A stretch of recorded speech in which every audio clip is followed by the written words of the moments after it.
sa Zamboanga City at ako at yung buong Office of the Vice President ay nakikiramay doon sa pamilya na namatayan at nagpaabot ng simpatya doon sa mga estudyante na nasugatan at na-trauma dahil sa nangyari. At nandito din kami para magtanong sa iba't ibang paaralan paano makatulong ang Office of the Vice President sa pagiging handa nila sa mga iba't ibang posibleng mangyari sa loob ng kanilang eskwela, whether it's a natural or man-made disaster. Dahil yung Office of the Vice President, meron kami disaster operations center.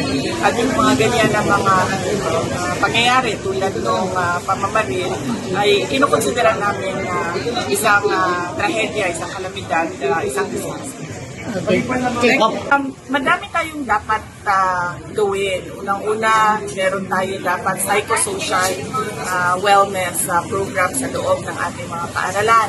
Iba pa yung anti-bullying program sa loob din ng ating paaralan. At dapat meron tayong pagmumonitor ba sa ating mga estudyante. At hindi lang sa kanila, kasama na yung mga school personnel.